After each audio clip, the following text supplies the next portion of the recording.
Hey, Elliot. Hey, Brian. What's the talk at the table? This week, we're sitting down with Caleb Zane Hewitt and Sean Ireland, co-founders of Haunted Table Games. Caleb is the lead designer and creative director of Triangle Agency, a professional GM, and author of several books for middle schoolers, including Top Elf, the Buster series, and an upcoming series of Minecraft chapter books.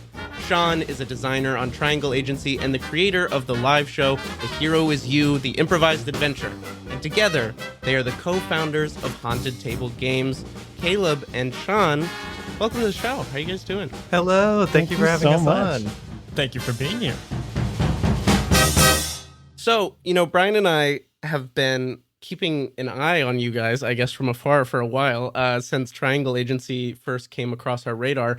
And ever since your Kickstarter, we knew we wanted to have a conversation with you, wanted to sit down and talk to you about this smash hit of a success that you guys have had. So first, I want to say congratulations on all the success on the Triangle Agency Kickstarter. It is so well-deserved. You guys clearly put so much work into it, and I can't wait to play the game.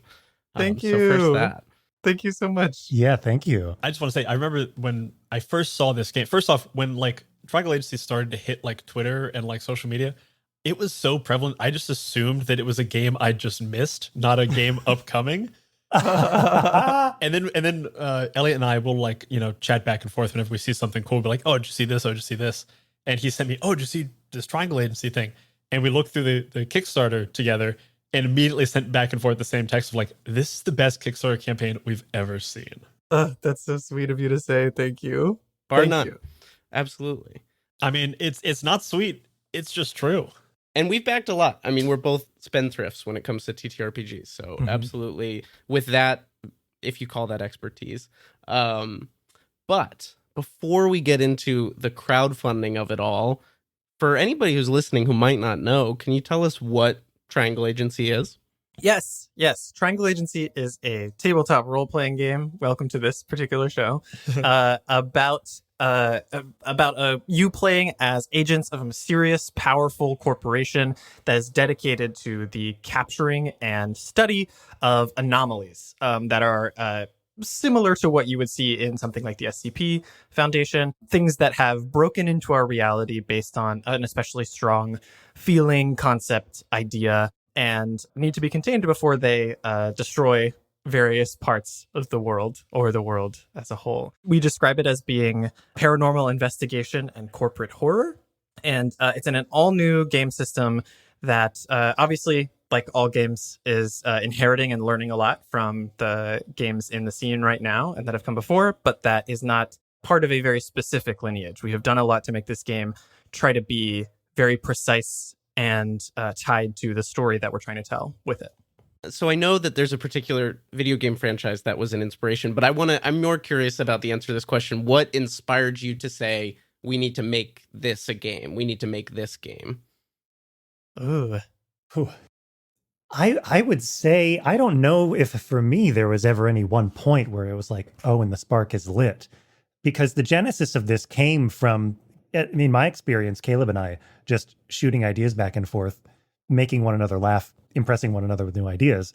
And that process lasted for about 2 years until at one point we realized, oh my God, we have so much momentum. I guess we got to do it. Yeah, that's exactly what it was like. I think a story that I've told before that I think is still apt is Sean and I had been tossing it back and forth lightly over the course of a year where we would sit down to talk about it. And sometimes instead we would get online and play a video game. So we were not very consistent about it. But there was a point where I was trying to get all my stuff organized. And I came to Sean with this big grand plan where I was like, look, Sean, my next year is going to be so amazing. I'm going to work on this book on Mondays. I'm going to work on this book on Tuesdays. I'll work on Triangle Agency on Wednesdays. So don't worry, I'll do some work on it. And then the second I got to my first day on Triangle Agency from that plan, that very first week, by the end of that time, it was oh, I have to put all of the rest of this aside. This is actually what I'm going to spend time on now. And so none of those other books got written, but this one is. That is really a moment of if you want to make God laugh, tell him your plans. Right. Right. So, You launched the Kickstarter in June, but obviously it didn't start with the Kickstarter. There was a long journey beforehand that occupied more days than you thought it would. Talk to me about the Delta test and how you started there and why you started there and how that came to be. Yeah, I'm actually trying to remember exactly what the beginning was. We had been compiling the rules through Notion online, just like in a variety of different pages. And it wasn't until we knew we were going to try to get it out before PAX Unplugged, because we wanted to do a game there with +1 EXP, that we realized, like, okay, we have to really get this into demo ready mode. And I think before the event, before Tony from +1 invited us to come do a game with them, I'm not even sure that we had any deadline in mind, or we're going to be getting it done at that speed at all. And then all of a sudden that got locked in like November 1 or something. And then PAX was like December 1. So the entire Delta test as it is was like written and laid out and built in that month. We had all the rules built, but the actual text was like drafted and then put on page during that month, which I don't recommend. It's not. I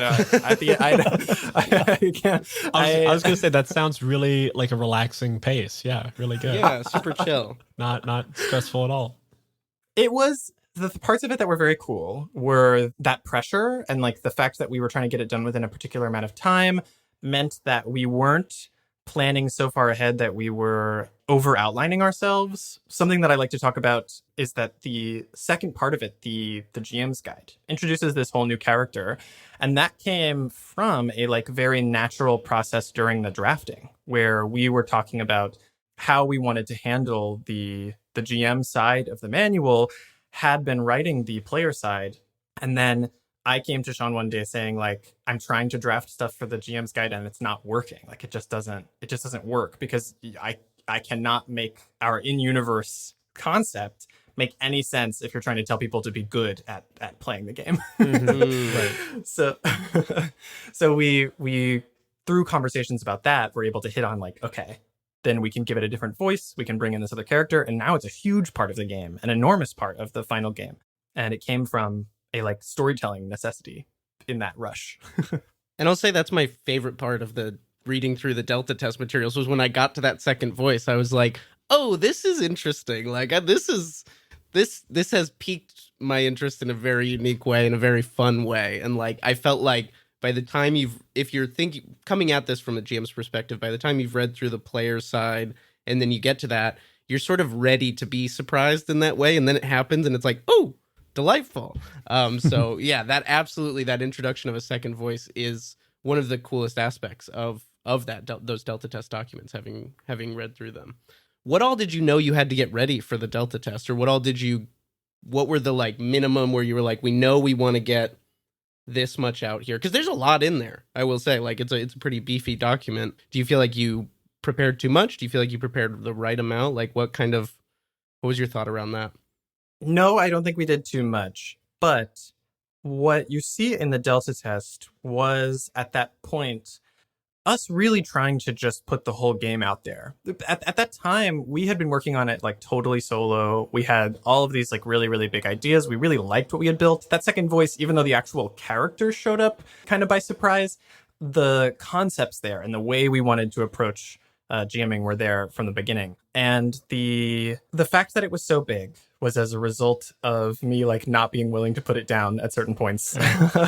And then because we really strongly felt and still feel that like one of the hardest parts of getting people to play your game is kind of earning their trust, like helping people understand that like not only will they probably have a good time by the time that they play it, but that like you're already showing them what that good time might be like, and they can see, hopefully, that you aren't hiding anything from them or pulling any tricks. That Delta test was like, this is what we have. Like, this is all of it. Like, we're going to give it to you for free. We're going to not hide anything here. There's more stuff we want to do. There's more stuff we have done since then. But it was all about trying to build a bridge with a community that didn't know us yet.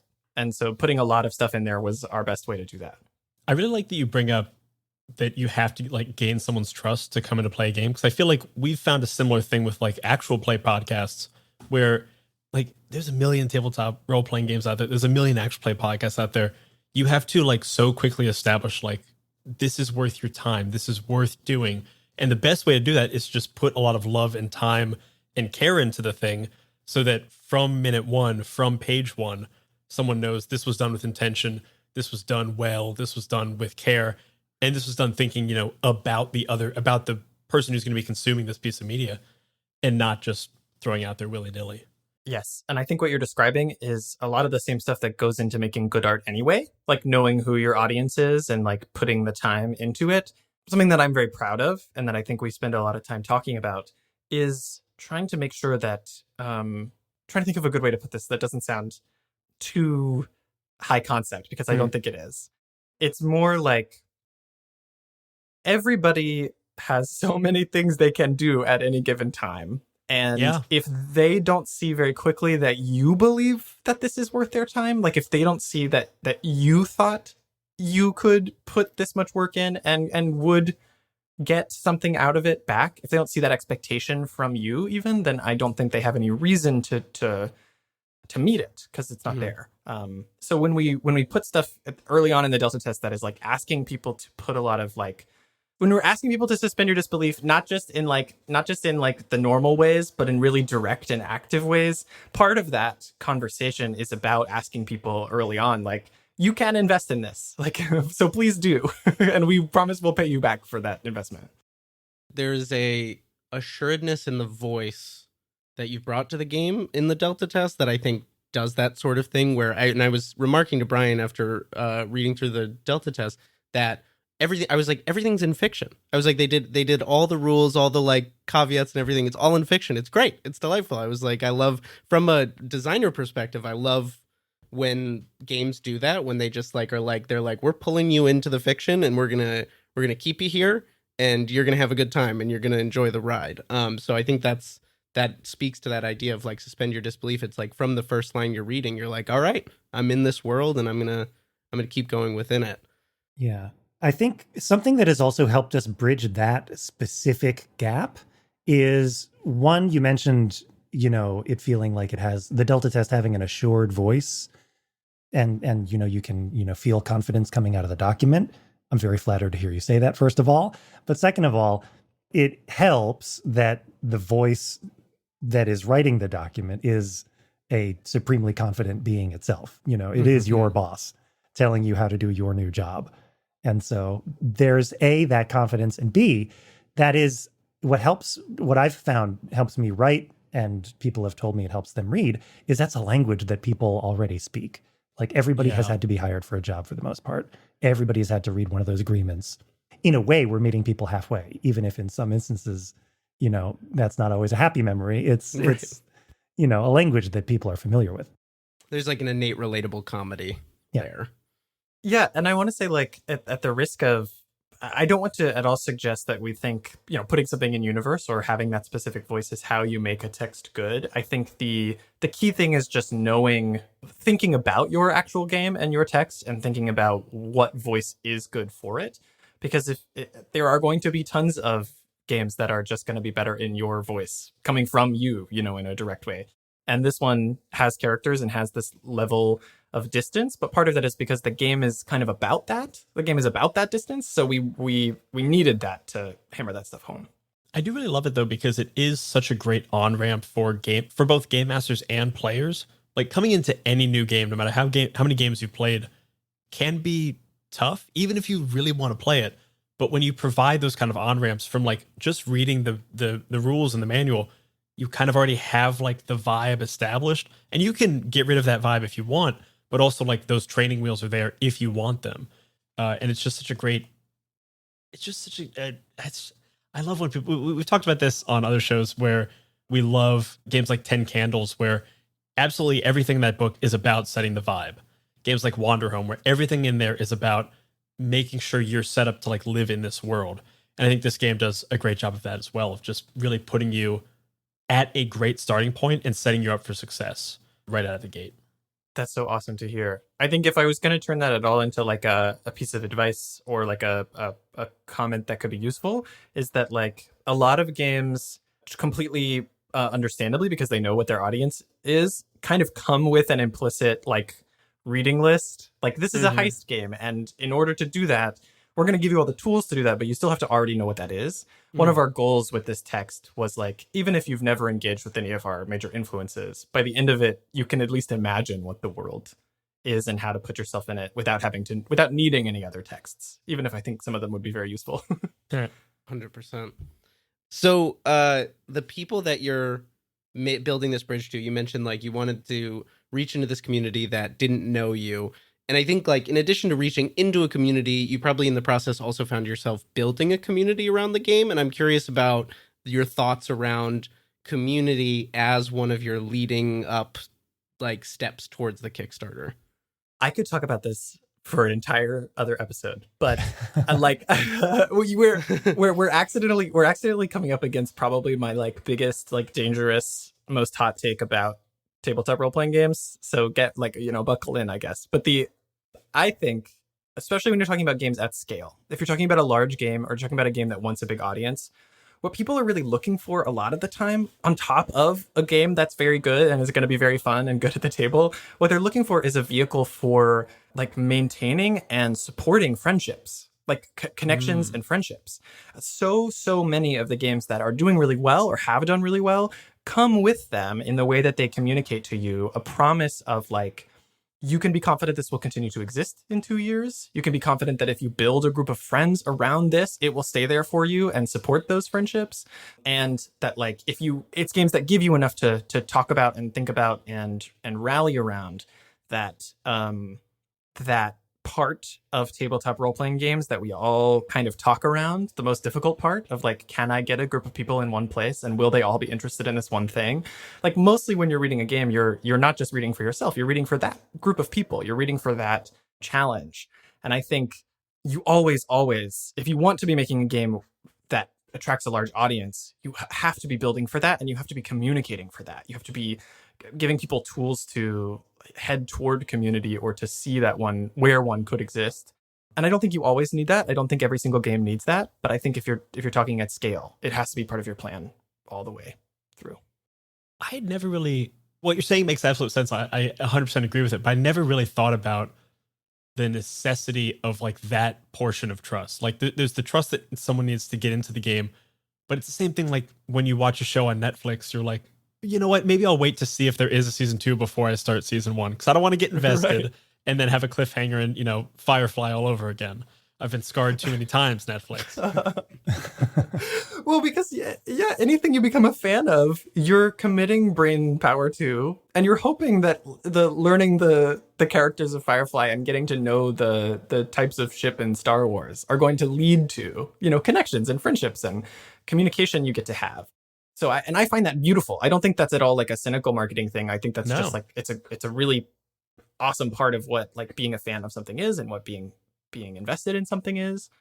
And I think we've probably all in our lives experienced like something you found really amazing not being a part of your life anymore because you cannot find anybody to connect with about it. Like at some point when you're a kid or whatever. And so trying to build around that and trying to build support structures for that, I think is so important. That's such a great idea for like, it's such a great takeaway for anyone who like wants to build a game, is that you should be building the community as quickly as like as soon as you're starting to build a game, start building that community so that there is a group of people who can like play it and get excited about it and continue to like kind of propagate this thing. As long as your game needs it. Like, because I think there are lots of people making really, really solid games that don't need that community to be around them for those games to survive and be meaningful. So I don't want to say every single game that you ever make needs a Discord, but I think people already talk about this. They talk about needing missions or like wanting adventures and stuff like packaged with games. Mostly I think what people are gesturing toward when they talk about that stuff is this. It's just like you need a reason for people to feel confident that they can keep circling that watering hole. Yeah.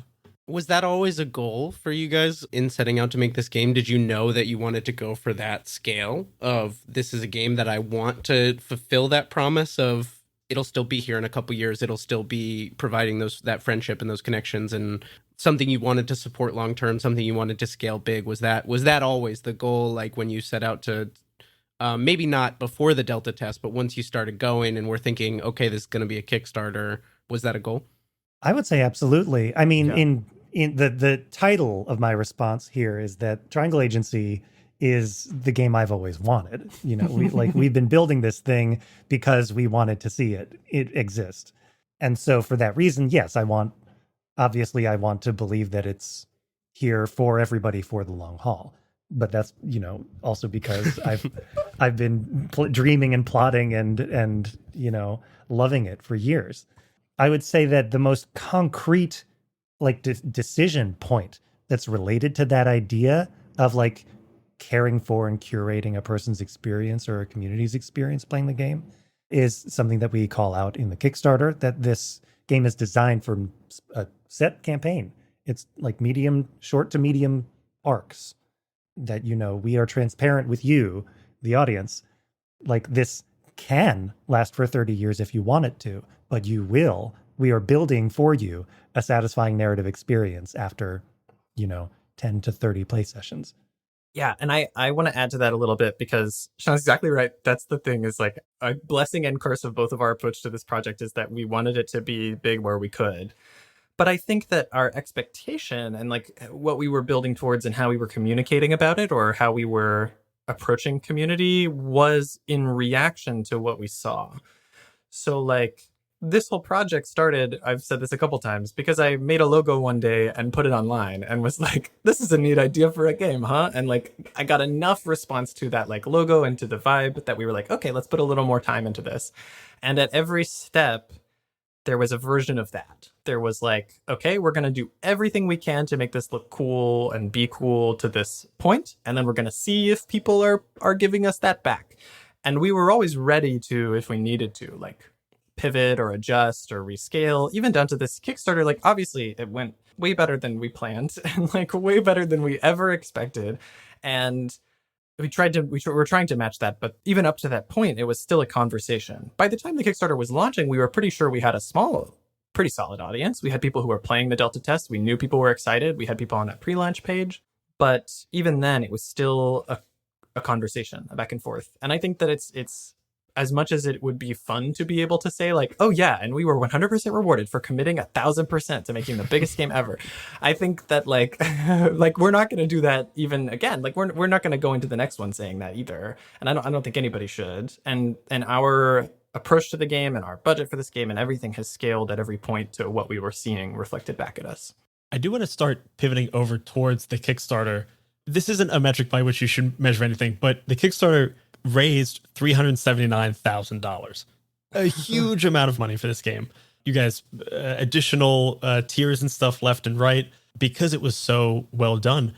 I do want to ask this question before we kind of dive into why we think this Kickstarter was so good and kind of pick your brains on it. When you launched this Kickstarter, what was your like dream of dreams number that you thought you were going to get? Like was this actually the thing? Was this actually like a mind-blowing number, or did you think like in the back of your head, you know what, I think this is at $379,000, that actually feels right?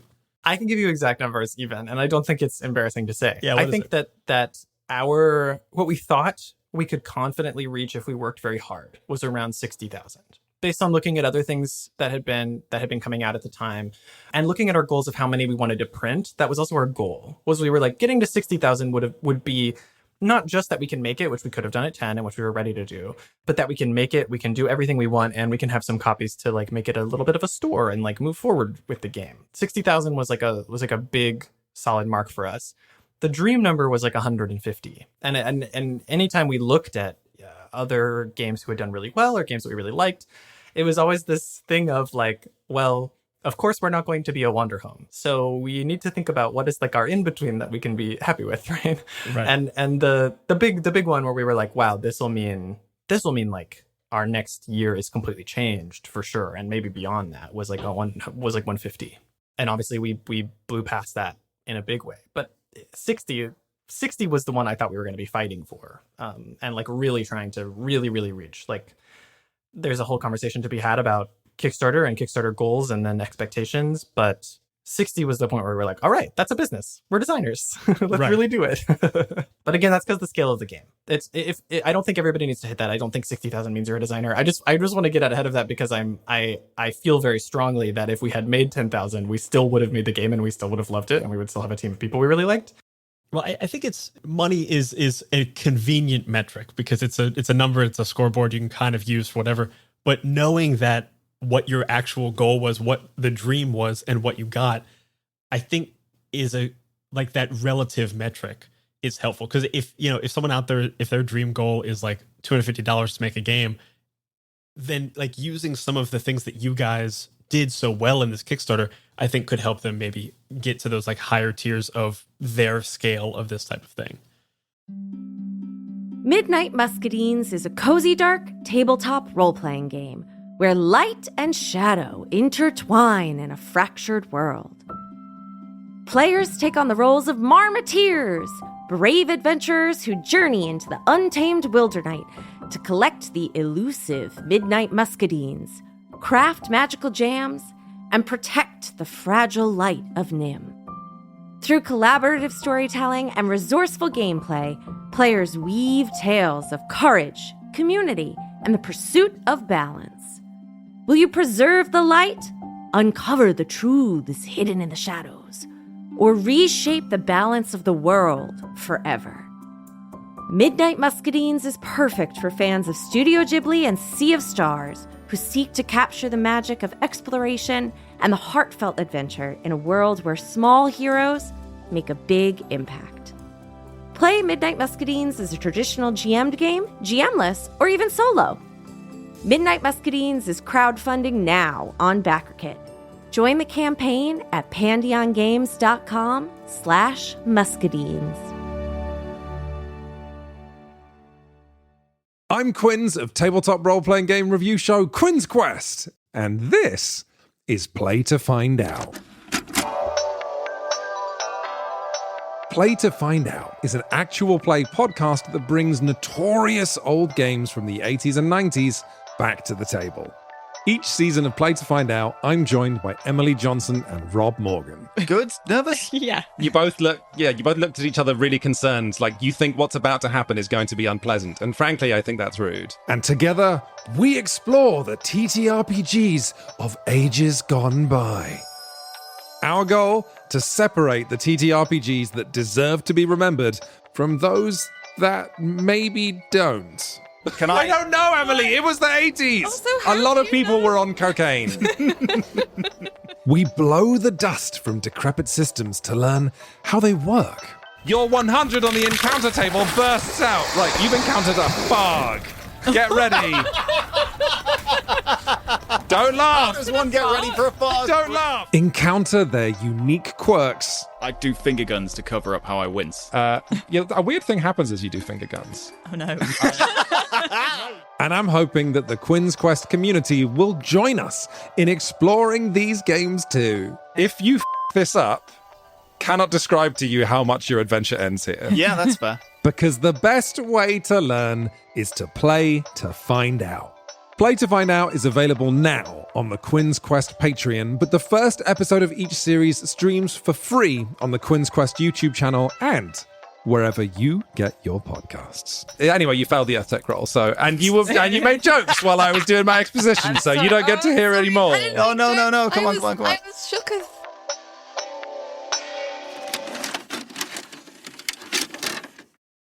I also want to say, in case somebody's listening casually, something that was a kind of a surprise to me of what we planned was like, you have to always look at Kickstarter numbers and then reduce by about 20% just as magic disappearing math, and then reduce by probably another like 10 or 15 for things like the actual production of the thing. Mm-hmm. So by the time you look at a Kickstarter number, a lot of the time, the actual number that's getting to people, getting to creators themselves, is like much lower than what you look at. So I recommend everybody kind of do some research into that, especially if you are backing a lot of Kickstarters, to like understand how that works and why. And that applies at all scales. As a fellow crowdfunder at a smaller scale, that applies at all scales. And also, I'll note, just to hammer home your point, Caleb, about you don't need to raise $60,000 to be a game designer. If you make a game, you're a game designer. So like, you guys were a game designer when you made the Delta test back in November, and anybody who throws a game on itch, I'm happy to call a game designer. Just want to throw that out there. Yes, exactly. Yeah. I just realized I had casually said that, but I was talking more about how I look at myself than how I look at the world. Yeah. I feel like that I remember having those conversations, and that was in the context of we like do we still have a company at this point, like, or do we dissolve an LLC? Like, we are Game Designers Incorporated, Right. is my memory of that. Yeah. Talking about, expectations going in, another thing I remember fretting about, for me, I put the money number just totally out of my head, because there was no way I knew there was no way I was going to be able to regulate my emotions about it. But I remember being so impressed and appreciative of the number of backers as it went up, because I remember staring at that number on the pre-save page as it was in the 2 digits, and then it hit the 3 digits. That floored me. And seeing the actual number of backers go up, along that same trajectory. I felt very Frankenstein voice It Lives about all of that as we watched, like, exactly that. It's so good. Oh, yes. Yeah. But that's also a metric. Like, I can visualize, I don't know if I could visualize 5,000 people, And but I can visualize a few hundred in your head. And they're all full accurate color. Yeah, yes, I'm rendering them right now. My brain has overheated. Too many voxels. Quick practical question for folks who are maybe setting up a Kickstarter. How did you find that literal number of like pre-saving to like day one backers? Was that like a good converter for day one backers in your opinion? Like, is that something that in your opinion Kickstarter folks should focus on? Is that pre-save backer number in a very practical sense? No. I think it's very useful for some things. Like I said, seeing it go up is a clear thing we could track. That's like, okay, people on Twitter are excited about it, because that was where we were mainly posting. Like, that was where we were communicating with people. But in terms of our actual, like, people who like backed the campaign day one, like, a lot of them weren't those people. A lot of those people were people who were supporting us to get the number bigger, and who were our friends who then didn't back until the last day even. There's some math that we were told that I kept in mind, which was that, like, oh gosh, what was the number for that one? I want to say that several people have told me 20% of that number will be day one backers. Our day one was much higher than that, but I don't have exact numbers on who came from that and who didn't. But that is because, like, a big amount of our day one backers and our backers for the whole thing came from advertisements. So that pre-launch page was like a lot of the people who are now on our Discord, and a lot of people we were talking with in the community at first. But from that point forward, the bulk of our backers came from Kickstarter itself, like people surfing Kickstarter, and then Twitter and Twitter adjacent, and then advertisements were like the 3 big ones. I mentioned at the beginning of this episode that when I first encountered any tale of Triangle Agency, I assumed it was like I just had a huge gap in my knowledge, because like from one day to the next, it was just ubiquitous. But when Elliot was putting out Project Echo, and I was kind of like helping him with that process, or when we were putting out our die series for My First Dungeon, which was an actual play we did, we worked pretty hard on trying to, have kind of that similar like critical mass of people talking about the game or the show kind of at one time to get general interest in the show. And I think you guys did that way better than we did. Like, just phenomenally better. Well, my question for you is how far ahead of time did you start working on that? Not enough. Not enough. At least for Project Echo, I will say that I did not start marketing early enough is my... And I would say for the die series, it was probably like a month and a half was like when we like it was like the start of like sending out press kits and stuff like that. So press kits we didn't make until pretty late, but we started booking and scheduling recordings for things 3 months in advance. So we started in December talking to like different podcasts we already liked, streamers who we liked, and reaching out to some people very like personally that I had like been a fan of in the community for a while and kept an eye on for the, several years I'd been kind of a casual member of the TTRPG community, or for most of my time as a professional GM, I'm not like engaging in discourse online, but I'm watching everybody, so I was in it for a while. So reached out to a ton of those people starting, it was a mix. Some of it, like I said, this +1 EXP one came from a communication like on the lead up to the Delta test. And then once we had the Delta test, that was like the thing we could hand to anybody. And I started doing it as soon as it existed. I was like, we have a Kickstarter. Here's when we're planning on doing it. It's going to be in March. was the original plan, and then that ended up shifting. So actually, yeah, I say actually we started 6 months in advance is what happened. We started 3 months in advance of what we thought the Kickstarter was going to be, and then realized pretty quickly we wanted to do more than we were going to be able to do in that time, and then started shifting. So like I had my first conversation with Jeff Stormer from Party of One at PAX in December for our release in June.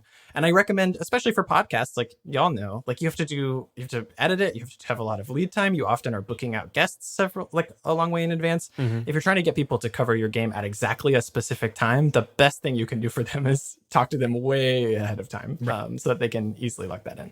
So that's like the big one. It's just, we just reached out one at a time to people when they had a lot of time to think about it. And I would say it may not be applicable to you and your game or whatever it is that you're trying to promote, but as Caleb pointed out, having the Delta test was huge. Having a thing that was like, this can be our content, like this can be the thing that I'd like to bring to your show so that you can share with your audience, I imagine opened a lot of doors. Absolutely. I feel like one of the other things that maybe contributes to this like ubiquity feeling that Brian's describing of on Twitter is, and correct me if I'm wrong, but I feel like you guys brought together a really large, very talented team of people in this space. What is the total number of folks that before stretch goals that were part of the team? Yeah. So before stretch goals, there was the two of us, 6 artists, and then 10 additional writers for the vault. Oh, wow. Not all of the artists were like super active in the TTRPG scene prior, but everybody that we brought on for the vault is a writer that you can find doing work already in the scene and who's done some really amazing stuff, even in our specific genres of corporate horror, or just horror generally. In talk about community and talk about the TTRPG community, I feel like that is one thing that can be a boon to a project, is when you work with other really talented, really cool people in the space who are excited about the game that they're helping you make. And then that creates this feeling of like, again, ubiquity. I don't mean to overuse that word, but that feeling of like, oh, everybody's kind of involved. Everybody I like, or like a lot of people I like, are kind of involved in this game. So yeah, I feel like that is also a big boon. I'm curious how you came to that initial team and how you sort of built that team and then how you expanded beyond it. And then there's another question within that, but we can save it, is like, I want to talk about like art as an early investment, because that was clearly such a big thing. But maybe first we talk about how you kind of built this initial team. Yeah. Yes. So I guess I'll focus on probably the more useful one for this part, which is the vault writers themselves, that team of people. A lot of who they are people who I was a really big fan of and who I've known for a while and really liked and had communicated with on Twitter or had met at various points, and whose work I really appreciated. And then I built the core team, like the first couple of people out of that. I say core, but there's no actual core in terms of the design. A couple of people. And then those people, I said, hey, I'm sure there are people I'm missing. Like, I know y'all are like names that some people are going to recognize, that I recognize and really, really love. Who are people that you would recommend that maybe I wouldn't notice automatically? And then those people gave me their recommendations, did further research and read a bunch of their stuff. And that is how we ended up at the full team. And there was a conscious effort on our part that we were like, because just like what you're saying, part of the goal of working with a team of people and having people write like a mission for your game is because what we talked about with trust, it's about like getting a bunch of people to see like, oh, these people that I like are also involved. Like there's an element of that.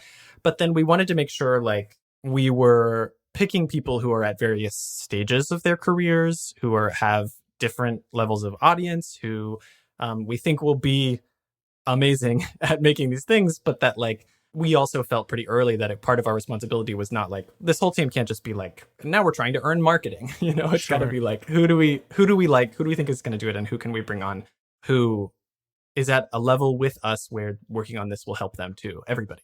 So that was at least my thoughts. I can't remember if there's anything else that I'm not mentioning. Just as a real quick side note, can you just tell, for anyone who isn't aware, what is the Vault? Yeah. So alongside the game, we're releasing 12 missions that are compiled in a separate book that comes with it. Each of those missions will be playable at your table. Triangle Agency in general is meant to be played as like a series of like one-offs where each mission kind of takes you one session. But I also have run many of the missions that are going to be the style of mission that's in this book and have it take 3 or 4 nights of playing. So it could be a lot. But our like vision of it was like, if you and your friends are playing once a month, this will get you through a year of this game and get you through approximately like a full campaign with some wiggle room of extra time in case you want to follow your own plots or somebody has good ideas. But they're designed not to be a campaign in themselves, because a lot of what actually constitutes a campaign in Triangle Agency is what you and your friends do in between the gameplay missions, because there's like a downtime phase. But it is intended to be a full campaign in the sense that it will give you all the content you need to bridge your group from story to story. And there's that trust that you were talking about, that you were talking about building for certain games of a certain scale. Is that feels like that the huge piece of that, having that you could play a mission every month, be able to play this game for at least a year just using what's here. And that changed. The plan for how we were going to handle that changed all the way up until like a few days before the Kickstarter launched. Like we were like, oh, I hope people want this. Like maybe we should just say that it's going to be like a YRO, like we're going to print it all paperback, like really cheap. And then it wasn't until we saw the number building on the pre-launch page and on our newsletter that we were like, okay, this is risky, but to like make it simpler, like let's just say we're going to make a hardcover and we can make it. We'll be able to print it. We're just deciding that if it bombs and we just barely hit our campaign, we're not going to make any money, but we will make all of the books. And that was like one of the very last decisions we made, was like, okay, fine, it's just going to be hardcover and we're going to commit to this, because it was always part of the campaign. It was always part of our goal, but we were scared. We were scared that fully committing to it, pre-stretch goal would be a problem. But I think it was the right choice for us ultimately to commit to it. We talked about visualizing people. I do just want to put a quick like visualization in your head. If it was 4,887 backers, Hamilton is at the George Gershwin Theater, which is 1,319 people. So you got 3.5 Hamiltons. Wow. Okay, that's what I'm saying. That is a great way to imagine it, honestly. Very helpful. Yeah. 3 sold out Hamiltons. 3 you sold put that on the out book. Hamiltons. As a Manhattanite, you're speaking a language that I'm very comfortable with. And a Merry Hamilton to you as well. There you go. There you go. On the subject of the vault, another part that is building that bridge of trust is that given that Triangle Agency is a completely new game that uses a completely new system, most of the people who buy this book will not know anybody who has ever written a mission that takes place in this game. They might not know where to look to find an example. And so being able to say to them, look, we have 12 different people who've each taken a stab at it. Take a look. Is another part. Like from the very beginning, we're holding your hand through to the end of that year. And I think there's another lesson in the vault that I want to pull out for folks, which is this idea of what you were talking about before, Caleb, of you found these people in the community whose work you admired and you reached out to them. And I think that that's a thing that, like, when you're making your first project that you're thinking about crowdfunding, you may have that feeling of like, I can't reach out to X person because they're like too cool, or like, even if they're not like huge. Like I know I had this feeling when I was making Project Echo and was outreaching to Sam Lee, who guest wrote on the book, and feeling like Sam and I had interacted a very little bit, and I was like intimidated because they're an extremely cool designer whose work I admire. But just like, if you're a designer and you want to work with cool people, all they are is a message away, an email away. And like most of the time, if you're making a cool project that you are putting the work into and you're serious about, people will want to work with you on it if they're excited about it. Yes. And I think that especially if you're the type of person who's listening to this podcast, who's like invested in the TTRPG scene, then you know that like the group of people who are talking about it online and who are like communicating and becoming friends in spaces that have been on Twitter and may move, it's a pretty small fraction of the tabletop role-playing space, and a pretty closely connected group of people compared to like everybody that's playing a tabletop role-playing game in a given year. And so like for the most part, anybody who is like, who you know well enough to be intimidated by is probably not that far from you. Is kind of what I would say. It's especially fun now that we both know Sam and have had Sam on the show before. Sam Lee is like the sweetest person in the world. Oh, absolutely. It's very fun to think of them as intimidating now, knowing that like, oh yeah, this is the nicest person who would love to talk about your project. Yeah. I will say, if there's anything if there's a way to crystallize it into advice for how to do that, though, it's the same as my media reach out advice. It is that like everybody is excited for something that's going to be fun and is going to help them too. And so the faster in your communication and the clearer you can be upfront in saying like, here is what this thing is. here is how I think it will benefit you. Here is how I think it'll benefit me. Like, would you like to do this? The faster you can get those pieces of information to them in your first message, the better that it's going to go.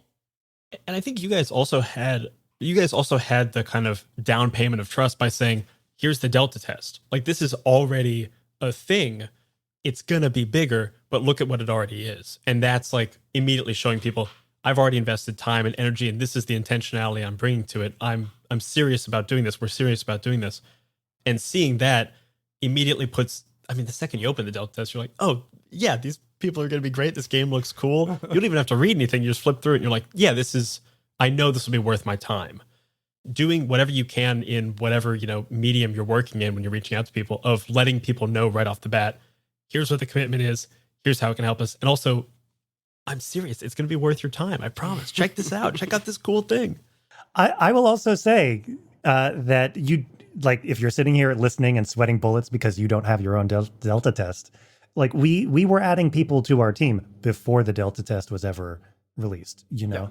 Like Nathan Rhodes, that art is all through the Delta test. The Delta test could not exist without his contributions. And so sometimes you don't have to have a Delta test to turn to somebody and say, like, I made this, you are going to love it. Please help. And the passion means a lot. Yeah.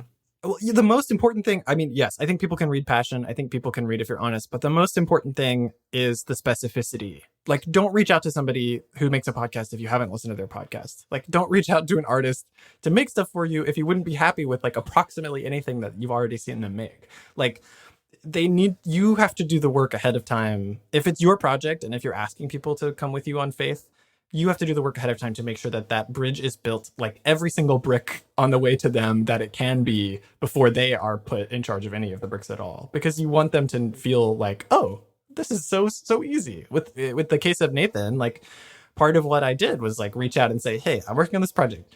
Your artwork is already amazing and I could literally license it. So if that's what you want to do, we can do that. But what I think would be cool is if you would work with us on this corporate horror game. I don't think your work is corporate, but I think that if we nudge it in a particular direction, it will read as like twisted corporate enough. And I sent that, like, that was like my first pitch, was like, hey, you can answer this or not.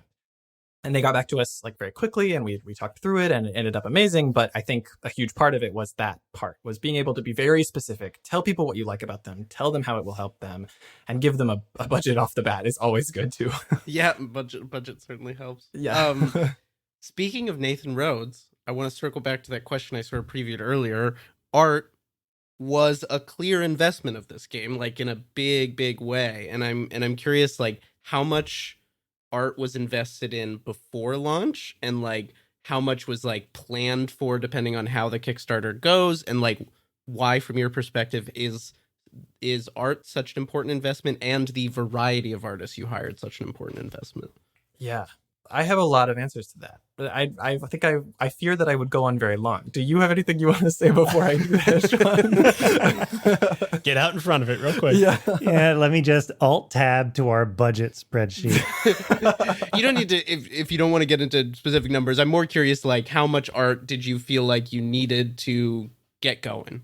Is that sort of like, what was the like minimum viable art for this game in your minimum mind? viable art? Yes. Oh, okay. So I guess I'm gonna do it. I'm gonna start the train. I'm gonna zooming out all the way back, coming back to the conversation that we've had already about like aiming at what particular scope of game you want to make and like what scale you want to make, and then picking like, do you want this to be a game that people are bringing a lot of context to, or do you want it to be a game where they can come to it and get all the context they need before they leave? And the like number one tool you have for any audience member to hit that second one is going to be visual art. It's faster for people to interpret tone, for people to understand subject matter. It is often able to evoke a feeling in seconds that like you might be able to get by having them read a page of your work, but that requires them to read a page of your work. And often you are hoping to hit them with a feeling right away so that they understand. They can get the promise from you within seconds of like, oh, this is what this is going to give me if I invest time in it. And I do not think the art has to be always the kind of art that we're doing with like super heavy, like unique illustration work. I don't think it has to be it doesn't all have to be 100% bespoke. There's a lot of people doing really incredible stuff with like photo bashing and stock photos that are being edited really well. But I do think that the final product of your work needs to convey a uniqueness and a specificity that helps it stand out and also communicates your game very clearly. And so the people we selected and the amount that we invested in it were because, part of why I wanted to make a game was so that we could have lots of very cool pictures of our ideas in it. and B, so that every single piece we got was doing a job, was going to give us another tool in our tool belt for showing a different kind of person and saying like, this is also for you. This is another feeling this game can give. And so our initial plan, our initial set of art that we purchased, for the Delta test, it was because like we were like, okay, we're not going to be advertising this really. We just want people once they're in here to really like it. So we're going to commission Nathan to give us a bunch of art that is like going to help you feel really in it and like help you feel the tone really well once you're reading. And then for the campaign, it was about like picking a little bit from every artist we wanted to work with, asking them to do a couple of pieces that showed a range, that showed a scope of what the game could encompass. And then now for the final book, a lot of our like stretch goal art, part of why we were a little bit secretive about what some of those pieces literally were, was because now the art is about once people are there, once people are in the game, we want every piece to color and change what you're reading and like and help you interpret it once you're there. So the final choices, what we're so lucky to get to do now is like commission a ton of new art that's going to help boost the text once you're there. Doesn't need to be advertisements. Okay, I think that's I think that covers a lot of I think you got a lot out. Just to answer part of the shadow of your initial question of like why invest in art in the first place, or how do you decide whether art is a priority to invest in, is because in a very real way, that's one of the major levers that we could pull. When we think about adding written content to the books, Caleb and I could just, go into hibernation for 5 years to write content. Like that's that's in its own way a budget concern, but strictly speaking, we don't have to throw thousands of dollars at ourselves to make the book beefier in that way. And Caleb, you mentioned that you don't necessarily have to. What you want to do is give a sense of the book, like a visual stimulus that's quicker to read. You don't have to necessarily commission original art. Elliot, correct me if I'm wrong, but Moonlight on Roseville Beach, I'm pretty sure was all public domain art. Yeah. All public domain art. And that book is one of the most interesting layout books I've seen in the past like year or two.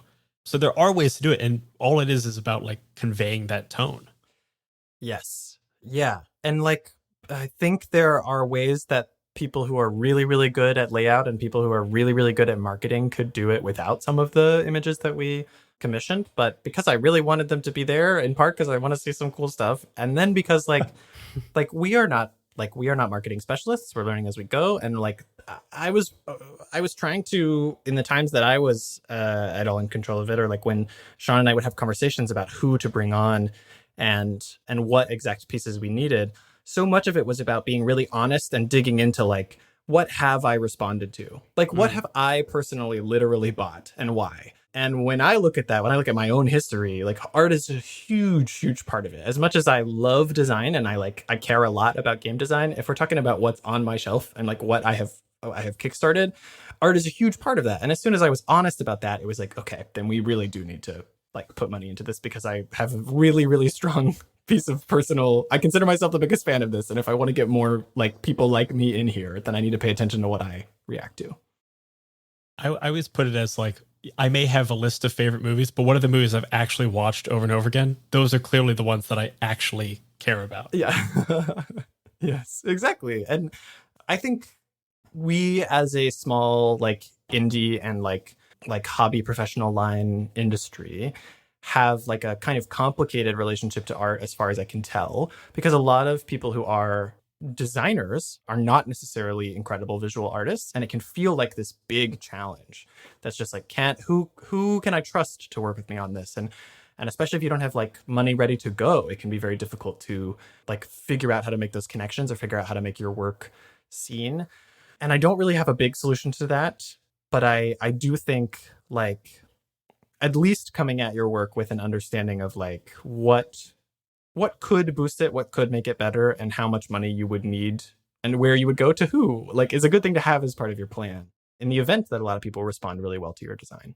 I'm a big proponent of the if you're a designer worried about how to fill your book with art, like make bad art yourself. Make quote unquote bad art, because, you know, bad art is not a word I really like to throw around, or two words. But like figure out the thing you like to do, bringing like a pencil to paper or a photo into Photoshop or GIMP or whatever, and just like fill your book with whatever you can make. You know what I mean? Like, I think don't let the pressure of good art or quote unquote professional art like stop you from putting, you know, scribbles all over your book. Like, you could make a very cool game where you just put scribbles you know, scattered around the pages, or whatever else helps you fit that vibe. I mean, back to the Delta test, the whole general manager's toolkit is a masterclass in, well, we didn't hire a visual artist, strictly speaking, but just saw really pushed the boundaries of what was possible with layout.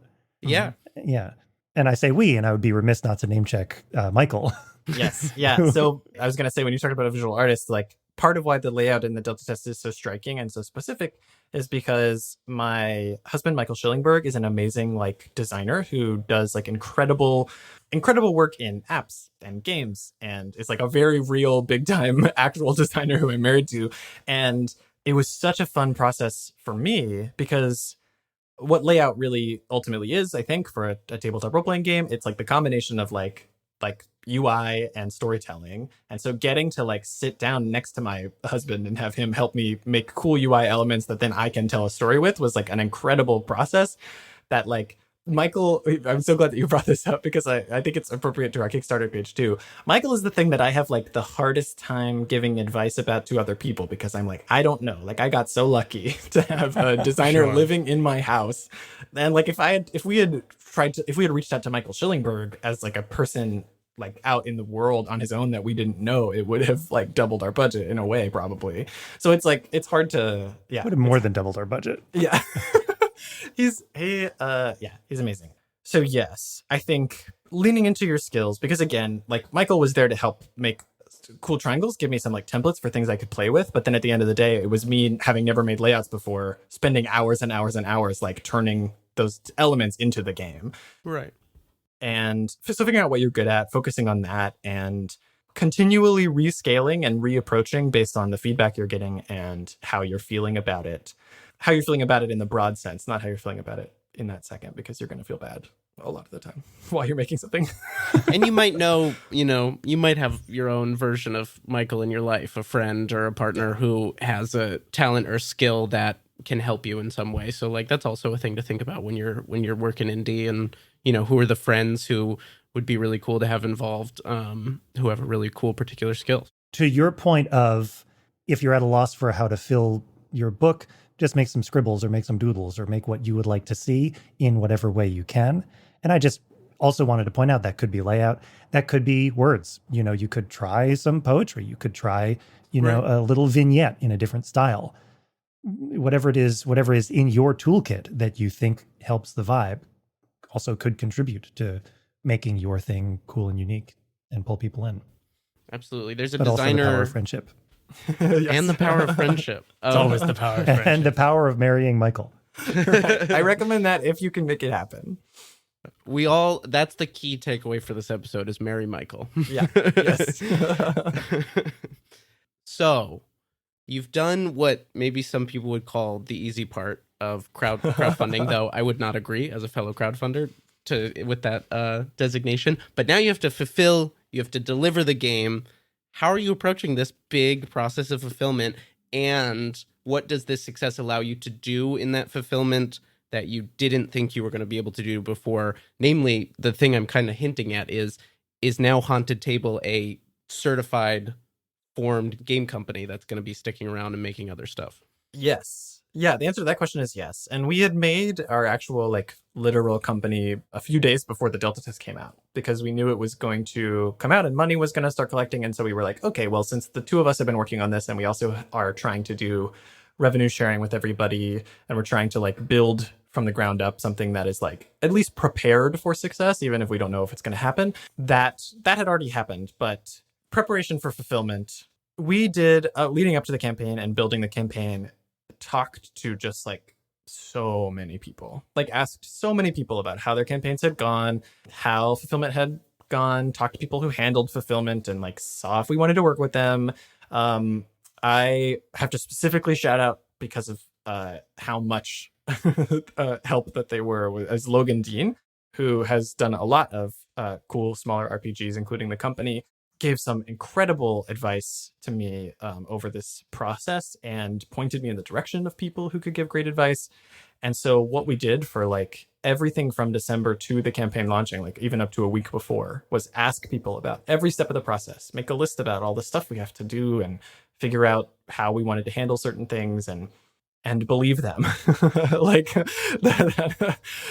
so much of what went well is because people would say something that would make me a little mad, but I would believe them, you know, like when we there was a point where the campaign almost included like a version where you could put it inside of an actual briefcase. So we started doing research into that and we found ways where it could theoretically be possible. But then we had a couple of people be like, this would be very cool and it would ruin your life. Like your next year would be a nightmare because it's going to add all of this stuff that you don't know to think about. Like here's an example for anybody listening. That sounds very cool. So the briefcase has to come from a different place from where you're manufacturing the game. So at that point, you have to pay somebody to ship the briefcase on top of the shipping you're doing for the game. And then you have to pay somebody to put all of the pieces of the game into the briefcase. And then when you ship it, because now you're a briefcase shaped box instead of just like a box or book shaped box, it potentially triples or quadruples the price of the original thing and adds a lot of weight. That is all a series of things that like I just wouldn't have thought very hard about until I was asking people. And so we did a lot of that, a lot of asking for advice. And I would say, just like you were talking earlier about not being scared, like just check in with people who've done similar things, people who have succeeded in ways that you want to succeed. Like just ask them. That's how we got to where we got to. There's a segment on the show we do that's called Nat Ones Are Still Fun, where we ask people to talk about like a failure in their professional TTRPG career and like what you learned from it. I'd like to kind of ask that question with a bit of a twist on it, because if you guys were originally thinking of this as like a $10,000, $60,000, $150,000, like is the dream campaign, and now you're at $300 and some odd $1,000, I've found that the bigger my projects get, the more I learn about myself of what I'm good at and what I'm most certainly not good at. So I'm curious, what did each of you learn that you are not good at? And how did you fix the team around you to compensate for that? Yeah. Ooh.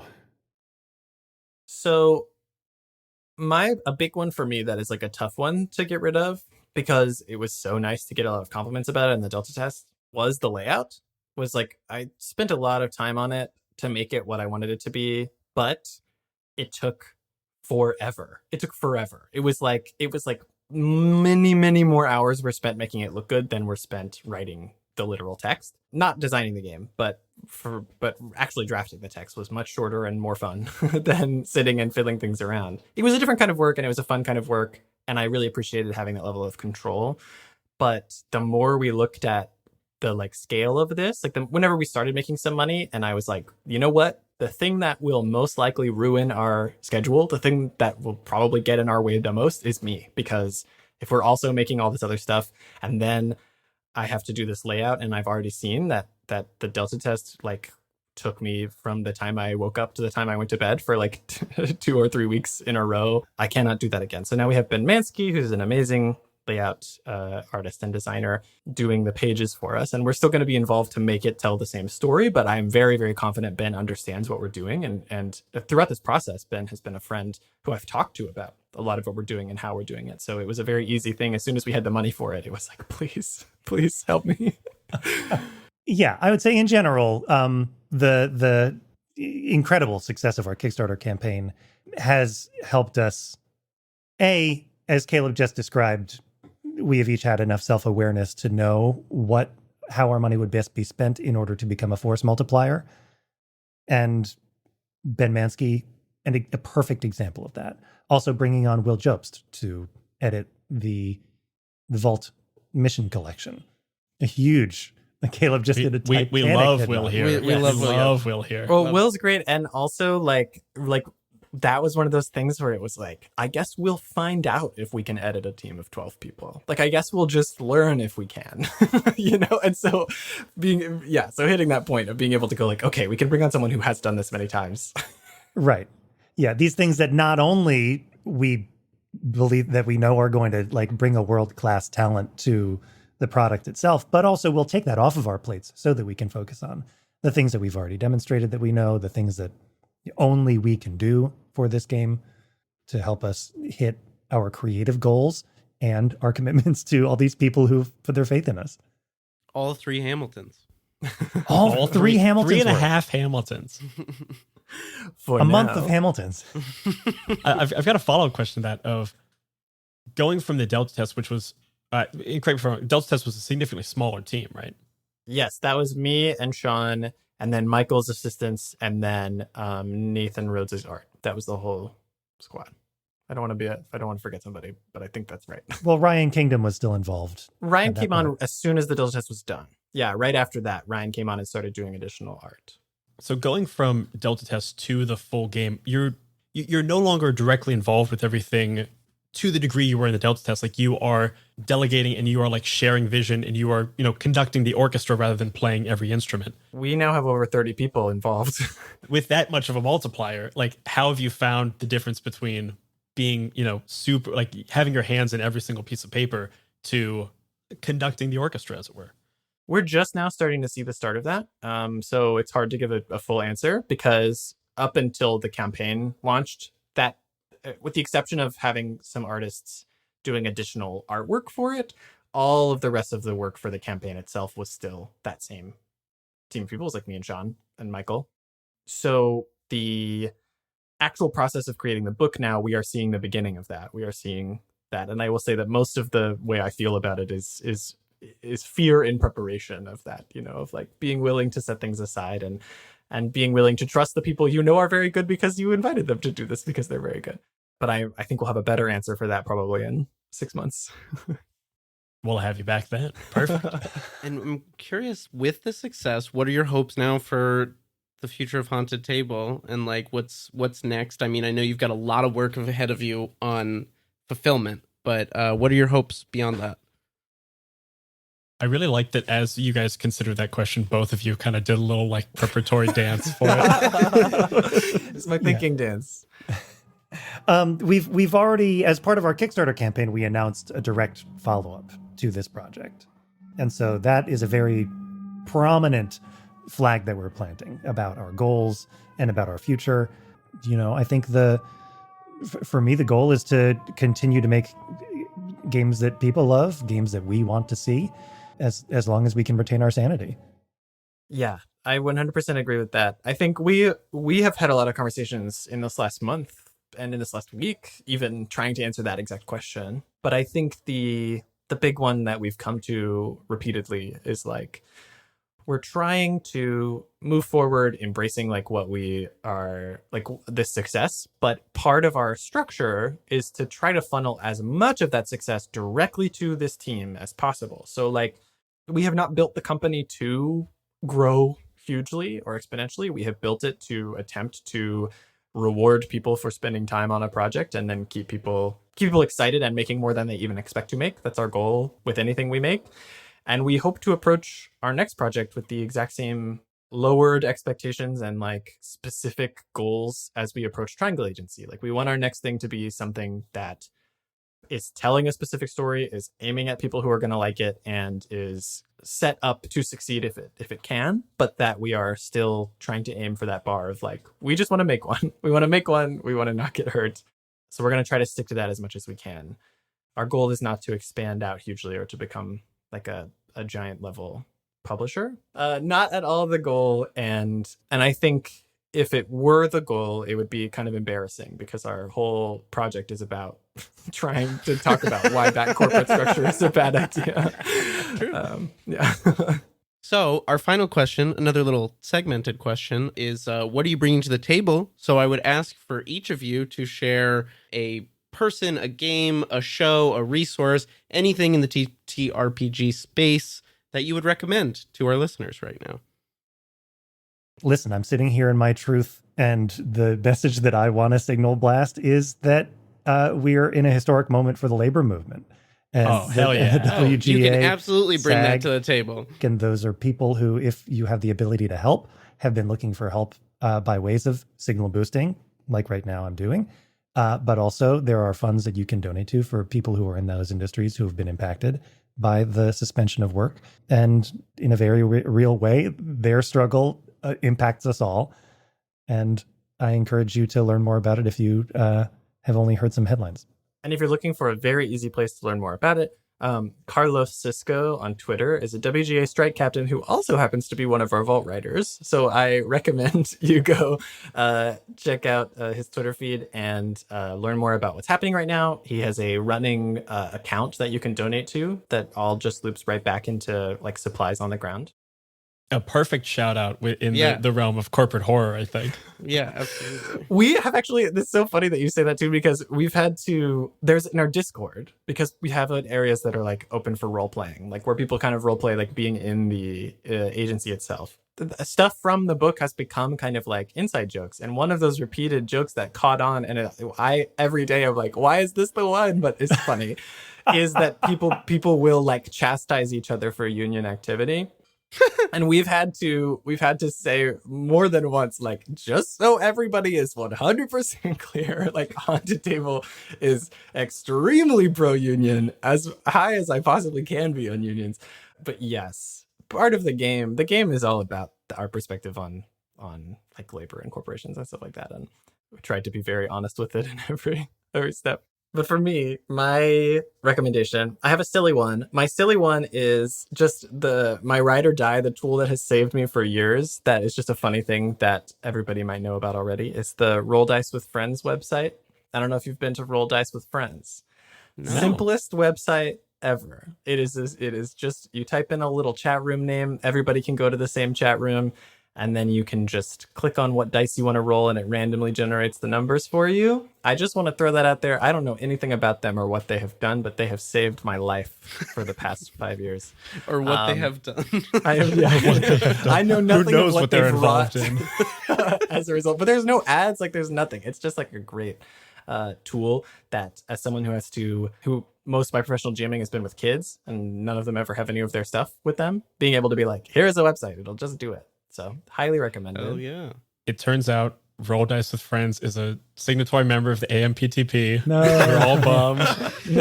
Big union busters, actually. They're producing a lot of content for Netflix and Quibi somehow. They're still doing seeing Quibi a stuff. Partnership with the Pinkertons on their site, actually. Oh boy. But so that's my silly one. And then I would recommend that you go down the list of vault writers and look at all the stuff they're making. Almost everybody on our team is very much an active indie developer. We have a Kickstarter for Cassie Mouthwind started today at time of recording, who's one of our writers. And people are busy and making things. Felicia Valetti, I feel like, releases the game monthly. And I'm always like, how in the world are you doing this? So I would go down that list and buy something from each and every one of them if I were you, if I knew what was good for me. We will know. We will know. We love ending a podcast with a threat. Yeah. If you knew what was good for you, you'd go to rolldicewithfriends.com. We will link rolldicewithfriends.com, the Vault Writers, as well as the Entertainment Community Fund and other strike support resources in our show notes. And Caleb, Sean, thank you so much for coming to the table. Do you want to tell people where they can find you? You can find me, CZaneH, on Twitter, CalebZaneHewitt.com.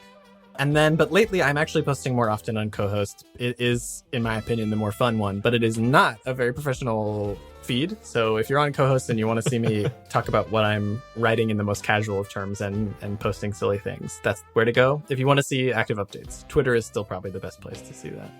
And we have a newsletter that you should sign up for that will get our very direct messages to you. Sign up.hauntedtable.games. That's what it is. That'll be linked as well.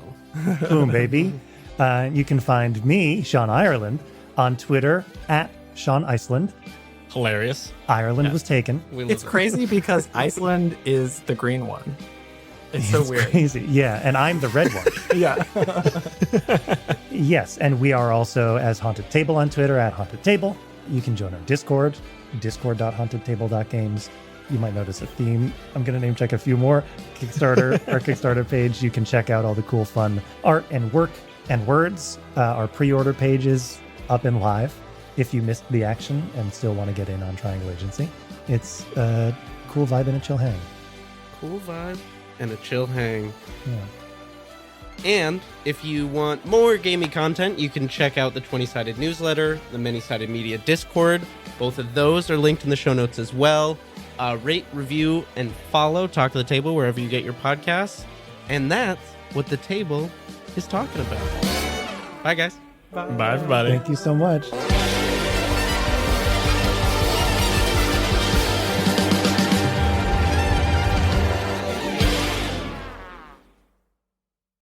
If you're hearing this, that means you listened to every last second of this episode.